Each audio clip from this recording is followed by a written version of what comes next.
की अगर बात करें और शिमला की अगर बात करें तो किस तरह की तैयारी है डीडीयू हॉस्पिटल में, और एहतियातन के तौर पर एडवाइजरी क्या है और कब से बूस्टर डोज लगनी है? आपने एक ही प्रश्न में सारे प्रश्न पूछ लिए। बहुत बहुत धन्यवाद। जिस तरह से XBB वेरिएंट अभी आ रहा है, तो let's pay attention to the information which is very important.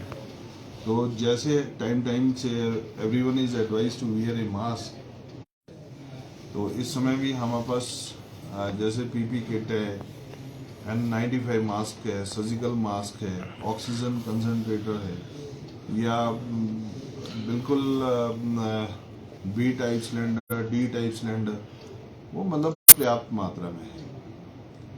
और अभी तक हमारे अस्पताल में इस तरह का कोई पेशेंट आया नहीं।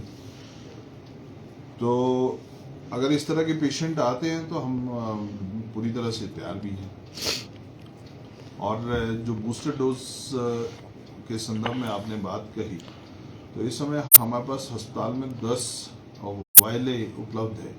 तो एक वायल में 10 पेशेंट के लिए बूस्टर डोज है। तो इसमें हम ये चाहेंगे कि जो कोमॉर्बिड पेशेंट है, जिनको डायबिटीज़ है या एज ज़्यादा है या जो वल्नरेबल टू डिजीज है, तो उनको हम बूस्टर डोज निश्चित तौर पर देंगे। सर, वेरिएंट चेंज होते हैं, बार बार चीज़ें रहती है, कि क्या वजह रहती है? और जो वेरिएंट है पिछली बार के अगर वेरिएंट के बाद कितना घातक होता है, क्या तेज़ी से ये भी फैल रहा है सर? हाँ, जिस तरह से आपने ये सिम्टम की बात की, तो जो न्यू वायरस आया है, इसमें ये देखा गया कि there is no cough, there is no fever. इसमें फीवर नहीं है, कॉफ नहीं है, बल्कि इसमें जॉइंट पेन है, और बहुत ज़्यादा जॉइंट पेन से पेशेंट प्रेजेंट करते हैं।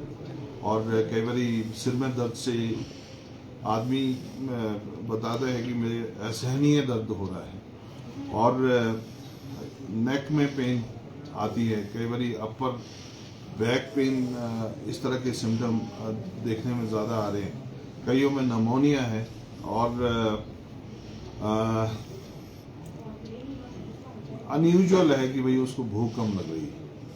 मतलब कुछ एक पेशेंट में ऐसे भी हो सकता है। सर, क्या इसी तरह से तेज़ी से फैल रहा है सर? मास्क लगाना एडवाइजरी किस तरह से जारी होगी है सर? और एडवाइजरी वही है कि डिस्टेंस कम से कम 1.5 मीटर्स टू 2 मीटर्स डिस्टेंस रखें, और मास्क हमेशा पहन के रखें, और बार बार अपने हाथ धोते रहें। और ये समय समय पर एडवाइजरी पहले भी दी है, लेकिन जो ओमिक्रॉन XBB है, ये 5 time more virulent than delta variant.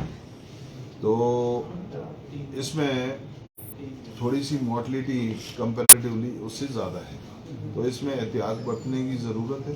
तो ये आज आम जन को मालूम है कि एहतियात क्या बरतनी। बस हमें थोड़ा सा सतर्क रहना है। जिस तरह से अभी सर्दियाँ हैं, और हम बार बार जिस तरह से हाथ मिलाते जा रहे थे, तो इस प्रथा को भी ज़रा थोड़ा सा नमस्ते में परिवर्तित करना होगा, तो मेरे ख्याल से बेहतर रहेगा।